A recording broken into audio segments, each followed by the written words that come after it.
Hello दोस्तों, my name is Dayashankar, you watching pathology knowledge. आज के इस वीडियो में हम बात करेंगे एक कैंसर के एडवांस टेस्ट के बारे में, जिसका नाम है सीजीपी यानी कॉम्प्रिहेंसिव जीनोमिक प्रोफाइल। इसको अलग अलग लैब में अलग अलग नाम से जाना जाता है। किसी में इसको एनजीएस जीन्स प्रोफाइल के नाम से जाना जाता है, किसी में पहले इसको जो जाना जाता था फाउंडेशन 1 CDX के नाम से जाना जाता था, जो ये सिर्फ यूएसए में टेस्ट होता था और जो रोस कंपनी थी वो इसको करती थी। अभी इसको कई सारी इंडिया में भी लैब है इसको करने लगती हैं, इससे इसकी कॉस्टिंग भी थोड़ी कम हुई है। पहले इसकी कॉस्टिंग काफी ज्यादा थी, अराउंड 2.5 लाख रुपए का ये टेस्ट होता था पहले। आज हम इस टेस्ट के बारे में बात करेंगे। बेसिकली ये कोई आम टेस्ट नहीं है जो कोई भी बंदा करा सकता है। इसमें कैंसर में भी हर कोई इसको नहीं करा सकता है। बेसिकली जिसको सॉलिड ट्यूमर है, जिसको ब्लड कैंसर है, वो इसको नहीं करा सकता। जिसको सॉलिड ट्यूमर कैंसर है, लाइक लंग्स कैंसर है, प्रोस्टेट कैंसर है, ब्रेस्ट कैंसर है, या फिर उसको कोलोरेक्टल कैंसर है, स्टमक कैंसर है, इस तरह का अगर कोई कैंसर है तो वो बंदा करा सकता है। वो भी एकदम स्टार्टिंग में इसको नहीं कराया जाता है, या किसी पेशेंट को मान लीजिए कीमो के फायदे नहीं हो रहे हैं या ट्रीटमेंट उसको सही नहीं मिल पा रहा है, इंप्रूवमेंट नहीं हो रही है, तो उस टाइम पे डॉक्टर इसको कराने की कोशिश करते हैं। वैसे इसको स्टार्टिंग में भी करा सकते हैं, जिससे उसको जो ट्रीटमेंट का रोड मैप है वो उसको मिल जाएगा एक तरह से। यानी जो डॉक्टर के जो ट्रायल एंड एरर के जो चांसेस हैं वो इससे कम हो जाते हैं। स्टार्टिंग में भी इसको करा सकते हैं, लेकिन ये कॉस्टली टेस्ट है तो हर कोई इसको नहीं करा पाता। अभी हम इस टेस्ट के बारे में बात करेंगे कि कैसे पेशेंट के लिए महत्वपूर्ण है और कैसे ये डॉक्टर्स के लिए महत्वपूर्ण है। सारी जानकारी मैं आपको दूंगा, क्या क्या इसमें कवर है। हो सकेगा तो मैं आपको लास्ट में इसकी रिपोर्ट भी दिखाऊंगा कि किस तरह से इसमें जो है चीजों को देखा जाता है।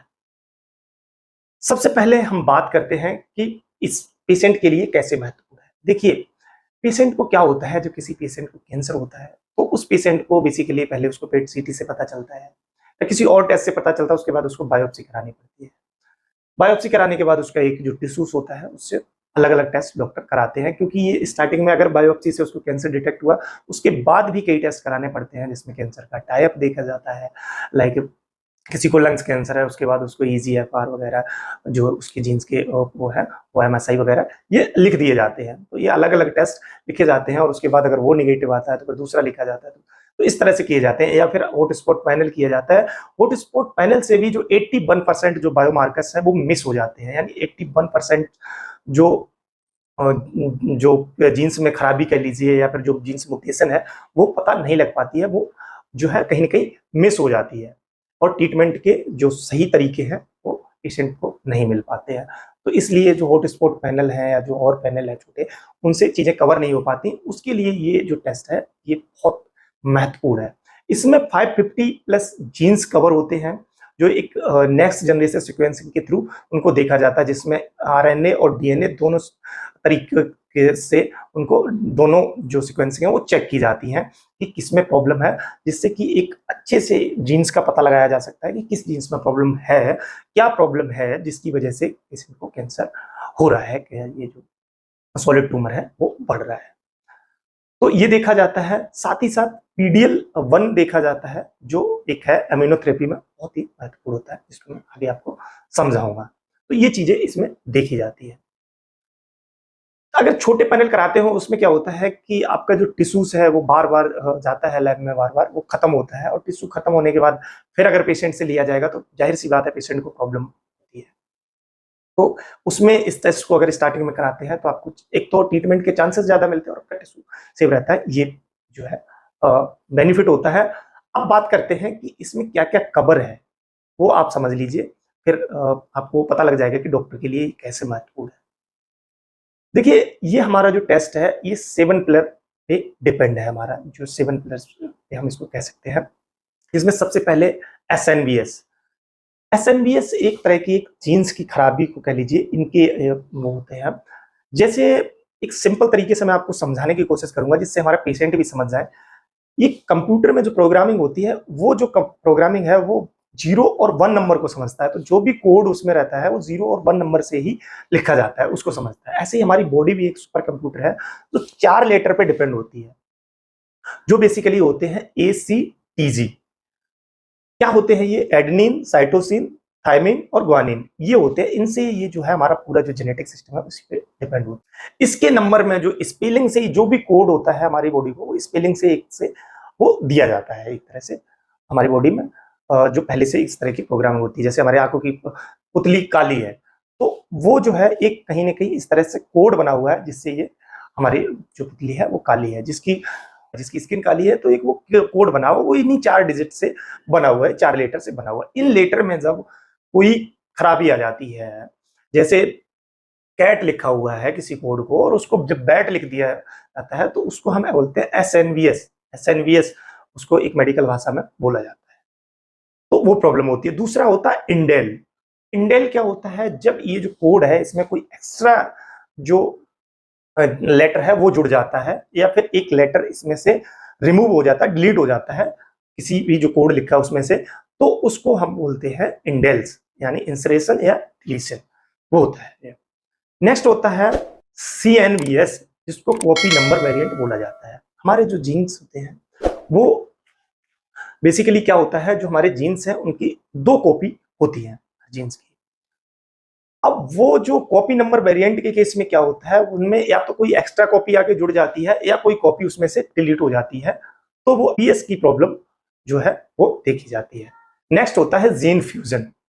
जीन फ्यूजन क्या होता है, किसी जीन्स का टूट जाना और अलग तरीके से किसी जीन्स में जुड़ जाना, या किसी जीन में 2 जीन्स का आपस में अलग तरीके से जुड़ जाना, इसको कहते हैं जीन फ्यूजन। तो ये चीजें बेसिकली होती हैं किसी में, तो ये प्रॉब्लम इसमें देखी जाती है। ये सारी चीजें इसमें चेक करी जाती हैं कि हमारी जीन्स में इनमें से कोई दिक्कत तो नहीं है, क्योंकि मोस्टली इन्हीं में से कोई दिक्कत होती है जिनकी वजह से हमारा जो कैंसर है, सॉलिड ट्यूमर जो है वो बढ़ता है या वो होता है। इनमें कोई प्रॉब्लम होती है, उसके बाद वो कोड इस तरह से बन जाता है जिससे कि हमारी जो सेल्स है वो मल्टीप्लाई होती चली जाती है और वो सेल्स अब नॉर्मल तरीके से वो बनने लग जाती हैं। तो वो जो अब नॉर्मल सेल्स बनती हैं उन्हीं में हम इन चीजों को देखते हैं कि क्या प्रॉब्लम है, उन जीन्स में क्या प्रॉब्लम आ रही है, जिसकी वजह से क्या जेनेटिक प्रॉब्लम है वो देखी जाती है, जो मैंने आपको भी बताई है। नेक्स्ट इसमें देखा जाता है आपका TMB, ट्यूमर म्यूटेशन बर्डन, यानी जो ट्यूमर है उनमें क्या जो है कितना जो म्यूटेशन का जो बर्डन है, यानी ट्यूमर में कितनी खराबी है, जो ट्यूमर की जो सेल्स हैं उनमें म्यूटेशन की कितनी खराबी है, कितनी सेल्स जो है म्यूटेशन से भरी हुई हैं, वो चेक किया जाता है। तो ये देखा जाता है। और उसी में एक चीज और चेक करी जाता है, MSI। MSI क्या होता है, MSI होता है मैक्रो सैटेलाइट इंस्टेबिलिटी। सिंपल तरीके से मैं इसको समझाता हूं आपको, ये क्या होता है, जो मैंने ऊपर आपको बताया कि लेटर में कोडिंग में जो प्रॉब्लम हो जाती है, इसको रिपेयर करने के लिए भी हमारे पास एक सिस्टम होता है। जब वो सिस्टम, इसको रिपेयर करने वाला सिस्टम फेल हो जाता है पूरी तरह से, तो क्या होता है, हमारा जो MSI स्कोर है वो बढ़ जाता है, वो हाई हो जाता है। जब MSI हाई हो जाता है या TMB हाई हो जाता है, तो पेशेंट को अमीनोपैथी देने के चांसेस बढ़ जाते हैं। उस पेशेंट को अमीनोपैथी दी जा सकती है जो बहुत ही बेनिफिट पेशेंट को करेगी, इसको अगर दी जाती है तो ये 2 स्कोर इसलिए देखते हैं। नेक्स्ट होता है HRR। HRR होता है हमारी जो DNA है उनमें जो टूट फूट होती है, उस टूट फूट को जो बेसिकली रिपेयर करने वाले जीन्स होते हैं, जिनको जैसे BRCA1 हो गया, BRCA2 हो गया या ATM हो गया, ये जीन्स तो हमारे जीन्स में खराबी आती है, जो DNA में हमारे में खराबी आती है, तो उनको ये रिपेयर करते हैं। तो वो जब सिस्टम पूरी तरह से जब फेल हो जाता है, उनको रिपेयर करने वाला, उसको HRD बोला जाता है, तो उस टाइम पे क्या होता है, GIM स्कोर बढ़ जाता है। जो तो उस केस में क्या होता है, अगर मान लीजिए जो ट्यूमर सेल्स हैं उनमें जीनोमिक इंस्टेबिलिटी मैट्रिक का जो वो बढ़ा हुआ आया, तो उसमें हम समझते हैं कि जो ट्यूमर में जो सेल्स हैं उनमें से बहुत सारी सेल्स हैं जिनके अंदर जो जीन्स हैं या जो न्यूक्लियर है कह लीजिए, या जो DNA है वो पहले से ही खराब है, वो टूटा है, और उसको ठीक करने वाला जो हमारा सिस्टम है वो काम नहीं कर रहा है। तो उस पेशेंट को क्या करते हैं, पार्प इनहिबिटर दिए जाते हैं। पार्प इनहिबिटर क्या होता है कि जो हमारे DNA को रिपेयर करने वाले और सिस्टम होते हैं उनको भी ब्लॉक कर देता है, जिससे जो DNA रिपेयर होने वाला होता है वो उन सेल्स का नहीं हो पाता, कैंसर सेल्स का, और वो जो कैंसर सेल्स है वो धीरे धीरे जब DNA रिपेयर नहीं होता तो वो मरने लग जाती है, इसलिए पार्प इनहिबिटर दिए जाते हैं। तो ये एक जो है चांसेस बनता है ट्रीटमेंट का, तो ये दिए जाते हैं। नेक्स्ट इसमें चेक किया जाता है PDL1। PDL1 बेसिकली क्या होता है, ये एक प्रोटीन होता है जो ट्यूमर सेल्स होती हैं वो एक तरह से सुरक्षा कवच की तरह अपने ऊपर इसको यूज करती हैं, जिससे हमारा जो इम्यून सिस्टम सेल्स है वो उसको नहीं पहचान पाती हैं और उनको डिटेक्ट नहीं कर पाएंगी, तो उन पर बार नहीं कर पाएंगे, उन्हें खत्म नहीं कर पाएंगी। तो वो जो है ये PDL1 टेस्ट डिटेक्ट करता है, जो एक TPS स्कोर निकाल के देता है कि यानी ट्यूमर की जो सेल्स हैं, ट्यूमर के जो सेल्स है उनमें कितनी सेल्स में बेसिकली जो टीपीएस जो PDL1 है वो लगा हुआ है, PDL का कवच लगा हुआ है, वो निकाल के देखता है।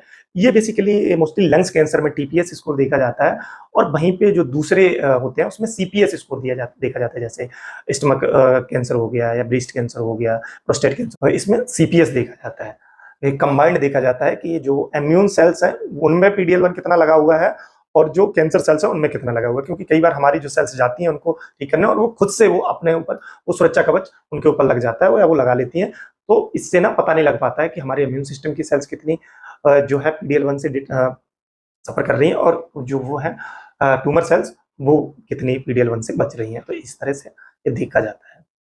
तो ये चीजें होती हैं बेसिकली इसमें देखी जाती है, जिससे कि अगर PDL1 का जो TPS स्कोर या CPS स्कोर जब हाई आता है तो उसको अम्यूनोथेरेपी दी जाती है, जो बहुत ही कारगर होती है। ठीक है, तो इस तरह ट्रीटमेंट के जो है चांसेस मिलते हैं, किसको कीमो देनी है, किसको टारगेटेड थेरेपी देनी है, और किसको जो है अम्यूनोथेरेपी देनी है। ये सब इससे डिसाइड हो जाता है, जिससे पेशेंट को अच्छा ट्रीटमेंट मिल पाता है, और डॉक्टर को भी जो ट्रायल एंड एरर के जो चांसेस हैं वो कम हो जाते हैं, उसको ट्रायल एंड एरर नहीं करना पड़ता है। तो ये इस तरह से पता लगता है। और सबसे बड़ी बात है कि ये जो है AMP, कैप और एस्को से अप्रूव्ड है। ये जो उसके गाइडलाइंस के अप्रूव्ड जो ट्रीटमेंट है वो पेशेंट को मिल जाते हैं। वो मेडिसिन भी मार्केट में अवेलेबल है। ठीक है, अभी हम आपको एक रिपोर्ट दिखाने वाले हैं, और उस रिपोर्ट को मैं आपको थोड़ा जल्दी दिखाने की कोशिश करूंगा। तो अभी मैं आपको एक ये रिपोर्ट दिखाने वाला हूं। ये आप देखिए स्क्रीन पे आपको दिख जाएगी, एक डमी रिपोर्ट है बेसिकली।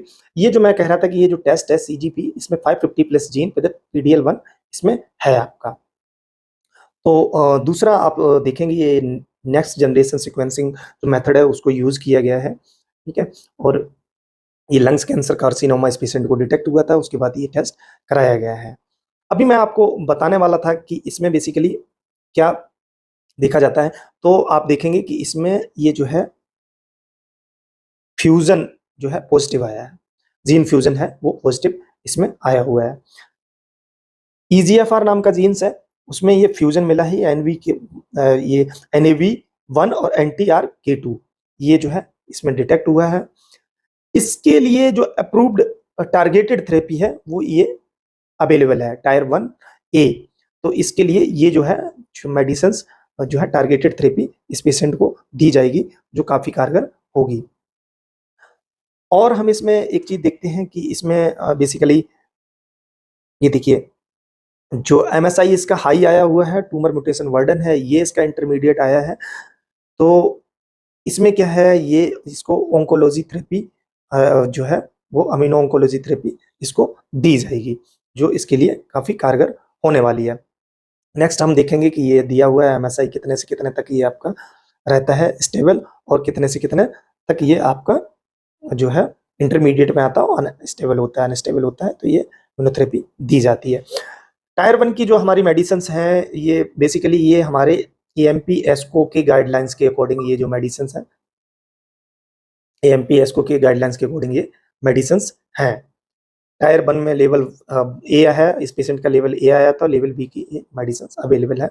इन पे स्टडी हो चुकी है, काफी बड़ी इस पे स्टडी हुई थी, उसके बाद ये मेडिसिन इस पे कई सारी रिसर्च अवेलेबल है, तो इस पेशेंट को ये बेनिफिट होगा। ये जीन्स इस तरह से इसमें दिए जाते हैं, जो जो इसमें देखे जाते हैं इस तरह से ये आपको जो है मिल जाएंगे। मैं आपको जूम करके भी दिखा देता हूँ ये, ठीक है। तो ये जीन्स इसमें देखे जाते हैं।